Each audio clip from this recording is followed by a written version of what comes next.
quite the find.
Thank Barbados. Wait a minute.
Barbados.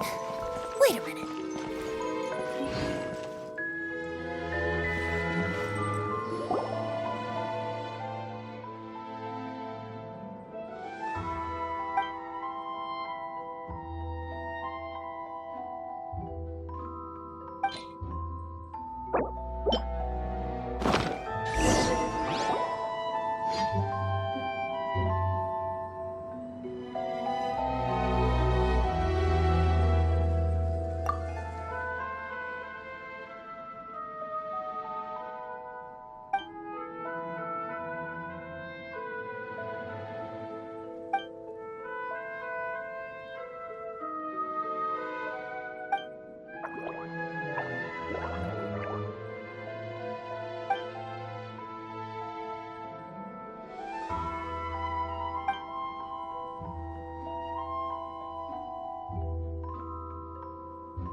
Leave it all to me. Huh?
Barbados.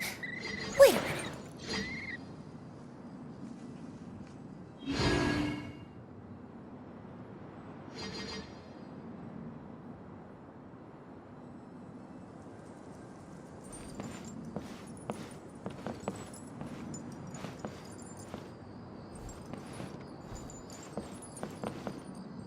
Whoa!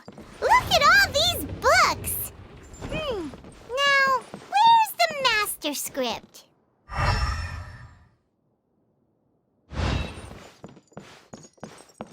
Oh, it sounds like a water droplet is on the second floor! Let's go have a look!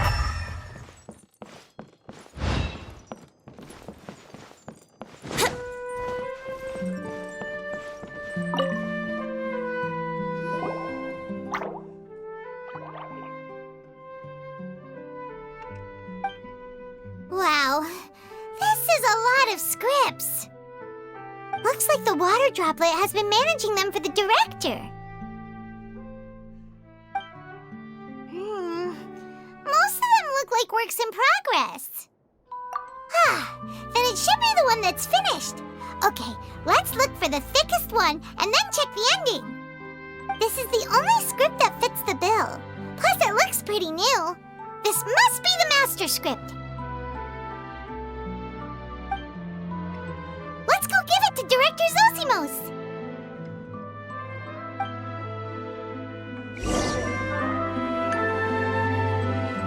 Zosimos, we got your script! Ah, thank you. That's a huge help. I'm running out of time here. There's no way I'll be able to fix everything up perfectly. We may just have to wing it.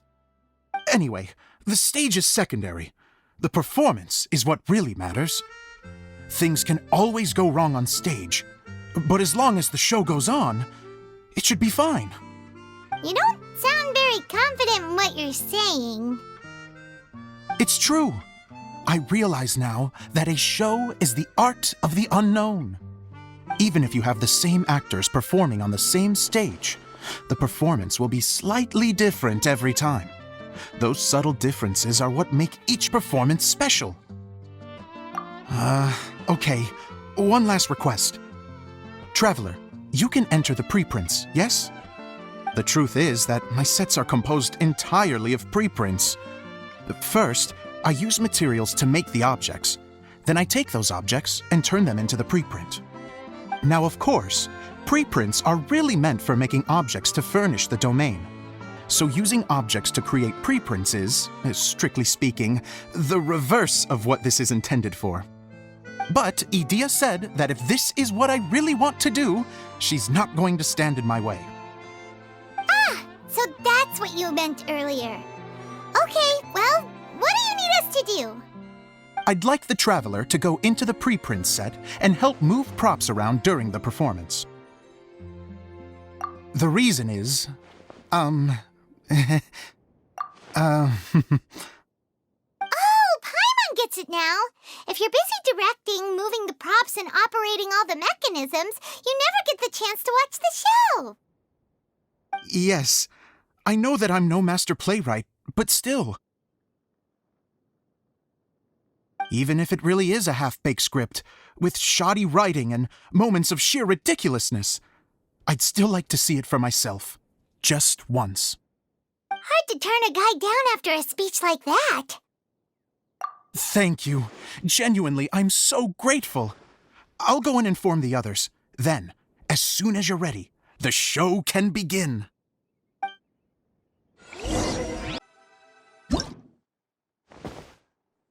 Long, long ago, there was a great thief. He lived in a land where the light did not shine, where all suffered in the darkness. People call me? Sorry, Kaya. Directly into the microphone, please. Otherwise your voice'll, you know. Okay. They call me the Dagger Bandit, but no one sees that I rob the rich and give to the poor. Here in the dark, evildoers run rampant in the shadows, while the good, honest folk stumble blindly on, just trying to find a way through.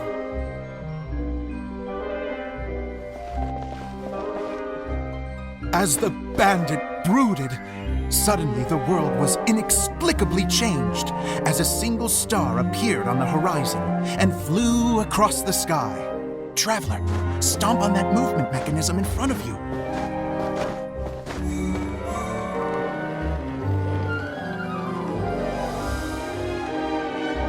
Light.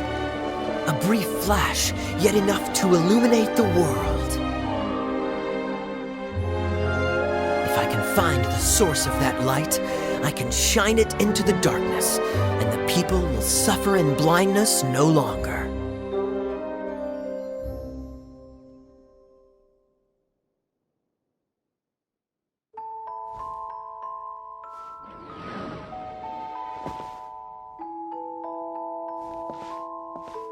Without a moment to spare, he set off to follow the star's course. All the while, the star kept moving through the sky. Traveler, the star kept moving through the sky.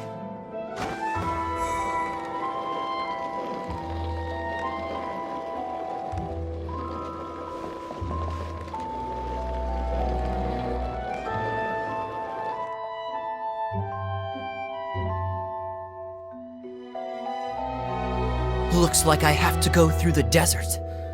This could get dangerous. If everything he'd heard was to be believed, the desert ahead was a no-man's land filled with horrors. Worse still, the star had landed in the most difficult-to-reach location, surrounded by sheer cliffs, but he was determined to press onward. I've come this far, and I'm not about to turn back now.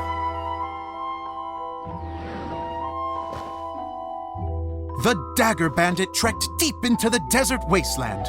Yet when he finally arrived at his destination, he found not a fallen star, but a young girl, dressed in white. How strange. I'm positive this is where the star landed. Young lady, do you know where the light has gone?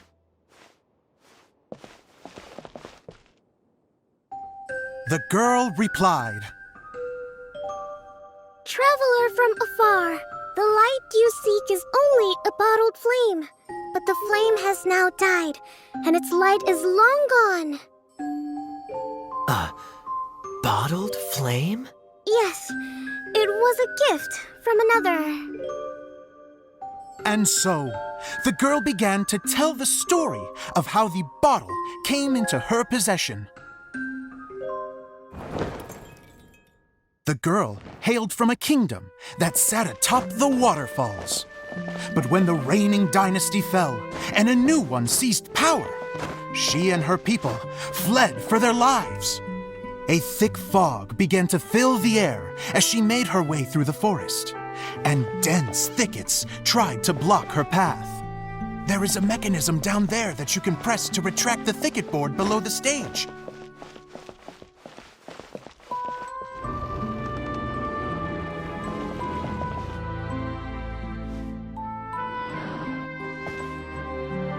If I only had a lamp to guide me through this wretched forest, then I could survive. With scratches covering her arms and legs, the girl pressed through the pain and made her way forward. The road ahead was arduous, but she was determined to press onward.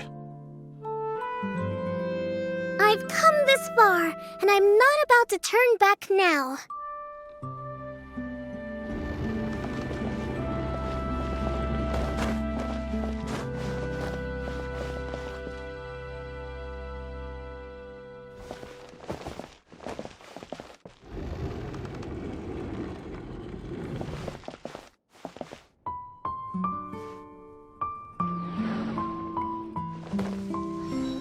But just as she was drawing near her destination, a huge stretch of thorns and brambles suddenly came into view.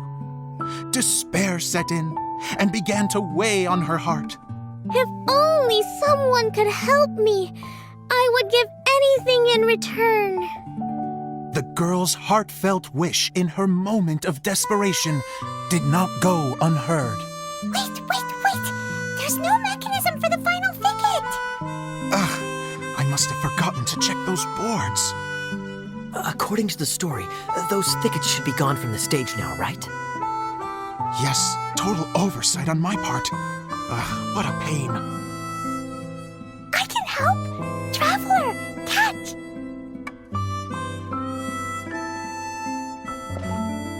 Ah, it's a Jumpy Dumpty! The girl's heartfelt wish did not go unheard, for a Jumpy Dumpty, who was passing by, helped to clear a path for her. Oh, thank you, Jumpy Dumpty. And so the girl continued her journey deeper into the forest. But what she found there was not a lamp, but a mage glowing with fire. So, just to clarify, it was supposed to be the mage who helped burn a path through the thicket. Save it for the end, man! The mage took pity on the girl and handed her a bottle. Then, the mage began to tell the story of how the bottle came into her possession. The fiery mage had an adventurous spirit and enjoyed taking long journeys. On one such journey, while taking rest in an oasis, she found a beautiful bottle by a crescent-shaped lake. Klee, quick, get in the light.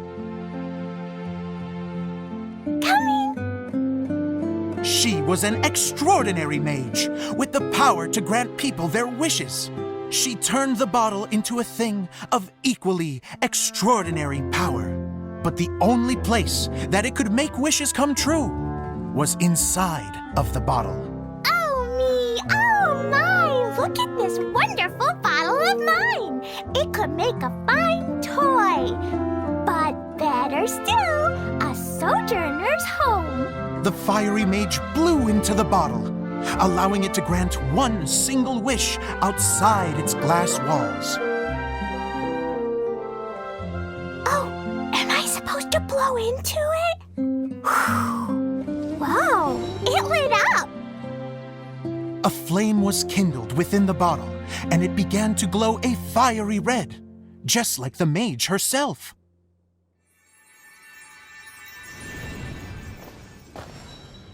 After the mage finished telling her story, she disappeared, leaving only the bottle behind. A magic bottle that can grant wishes. And I wish to leave this place and go somewhere where no one will ever find me again. And then? The bottle seemed to softly inquire.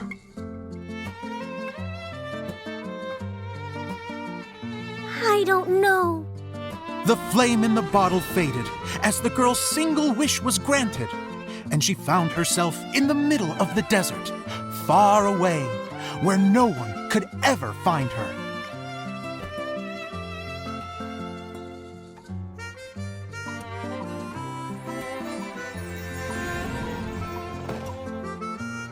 When the Dagger Bandit listened to her story, he sighed in disappointment that the flame with the power to grant wishes outside of the bottle had already died. But this doesn't make sense. If it truly granted my wish, then nobody should have been able to find me here. Maybe they shouldn't. The desert is difficult and dangerous to navigate, but I was determined to make it, no matter what. Then take this bottle with you for your trouble. It may be able to grant you your wish, though sadly, only within the confines of the bottle itself. All I wish for is light. Honoring the bandit's request, the girl wished for light inside the bottle, and sure enough, it lit up. They found that while the light was only generated within, it could nonetheless shine through the glass and reach anywhere in the outside world. Even though it doesn't burn as brilliantly as the light that shone before, this is still an extraordinary light. What will you do after I take the bottle? I don't know. Well, then maybe you should come back with me. With no reason to refuse, the girl accompanied the Dagger Bandit back to the land where the light did not shine. They brought light to that place, and the darkness was dispersed, and they lived happily ever after.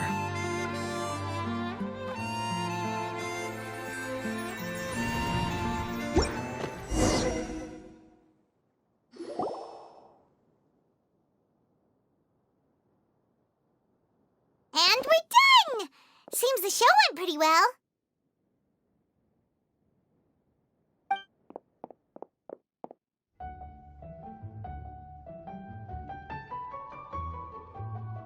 Miss Honorary Knight! Didn't I do great? I felt like I really was the fiery mage! Wow, great costume, Glee! As soon as Paimon saw your shadow, she thought straight away, what a cute hat! Glee loves it! Thanks, Mr. Zosimos! Oh, wait! No, I mean, Mr. Director. Mr. Director? Huh! No one's ever called me that before. Thank you. My dear little mage, thank you so much. Oh, I'm so happy. Miss Dia said that she tailored it a little bit so it would fit me, but you were the one who designed and made it. You're amazing. Yeah, that's amazing! And it sounds like Adia did a great job, too!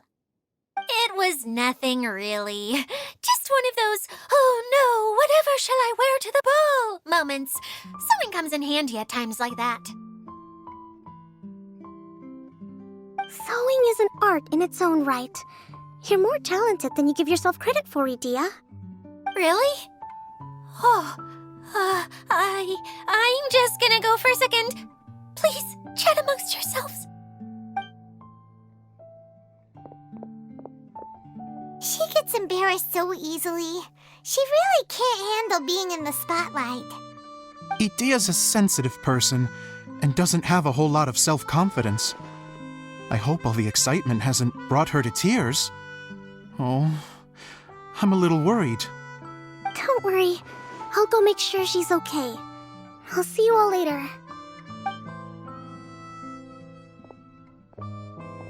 So, what did you all think of the play? Any thoughts? Huh? Uh-oh, time to get serious. Now, are you sure you want to hear what we really think? Oh, absolutely. I had the courage to ask, didn't I? So, don't mince your words. Go ahead. Speak your mind. I can take it. Okay, Paimon will go first. So, the dialogue at the beginning was pretty good, but it ran out of steam as the story went on.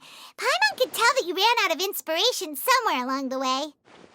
The characters were honestly a little bit ridiculous. Paimon didn't get what you were trying to do. The moment anyone started to show any kind of substance, suddenly the scene was over. Yes, all very good points, Paimon.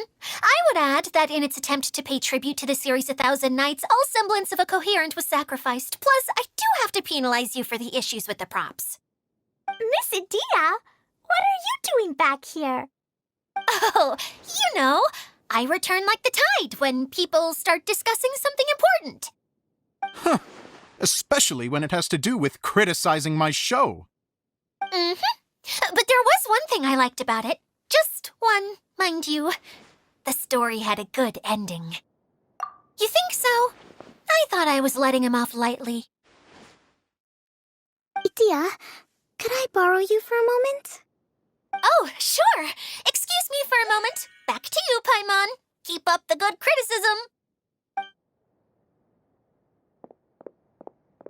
Okay, in that case, Paimon did have one other complaint. Let's hear it. Taking criticism on the chin is all part of being a director.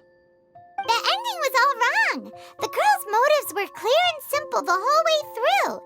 It was kind of jarring when all she had to say was, I don't know. And doesn't anyone else find it weird how her whole community was on the run, but she was only looking out for herself the whole time? I'm fine.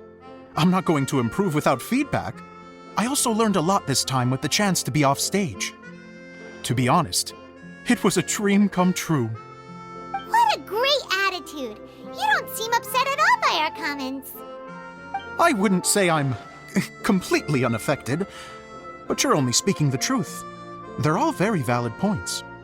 Still, now that Paimon thinks about it, you did finish the script in a bit of a rush. Maybe we were being a little too hard on you. That's perfectly fine. Nothing is as important to me as my work on the stage. We all use our imaginations when we're kids, right? I used to play with dolls and my own cardboard cutouts by the light of an oil lamp. The shadows would come to life and dance on the walls. I never got tired of it. Fast forward to now, and in many ways, I'm still that same little kid, lying on his bed, making sound effects. And I get the same joy from running a show now as I did in my little bedroom theater. Of course, a director can accomplish nothing without a cast and crew. So on that note, I want you to all know that I am eternally grateful to each and every one of you. Hey, don't mention it! We had a blast! Okay, here, take this. Your component, as promised. It's the bottle from the show! The one that lit up when I blew into it. That's right. Can you guess the secret behind why it lights up? Oh, maybe there's an invisible fairy inside that opens its eyes when you blow into it. Bingo! You guessed it. That should do the trick. Oh, wait, this needs tightening up a little. Hold on, this will only take a second.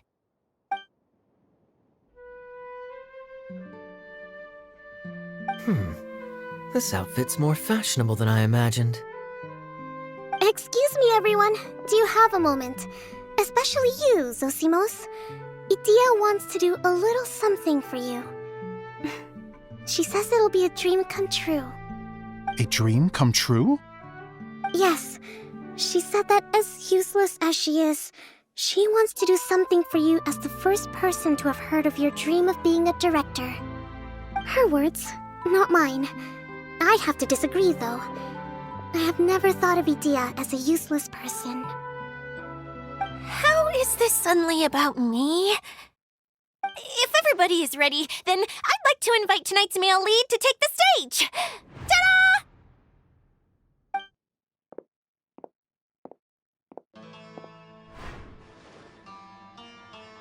Wow! Cool! Kaya's turned into the real Dagger Bandit! How is me changing outfits supposed to make the director's day? It's just a prototype costume. Is he that easy to please? Don't be silly. If I know our director, nothing will make him happier than to see his ideas brought to life by the right actor. Well, then I'm happy to oblige. Who am I to argue with the star of the show? Zosimos drew up countless designs and made a few prototypes before landing on this one. It just needed some tailoring to fit properly, so I made a few stitches here and there. I hope the result isn't a disappointment. Oh, it's perfect. Idia, I'm... Oh, I'm so touched. Thank you all. You've made me happier than I ever thought I could be.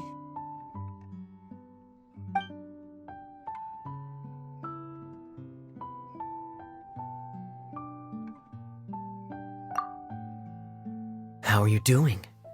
Recovered? Oh, I'm good. Thank you again, Idia. Oh, please, don't mention it. Well, now that we have the final component, it's time to say goodbye for now. Let's head to the core of the Valuria Mirage and get this place fixed up. Can I keep wearing my costume? Please do, by all means. Both of you can keep your costumes. It seems only fair. Yay! Kaya, keep wearing yours too. It looks amazing. I agree with our mage. I'm sure it's not every day you get to play such an unforgettable character. Sure. I think I can be a bandit for a little longer. Bye-bye, Mr. Director. Take care, my dear friends.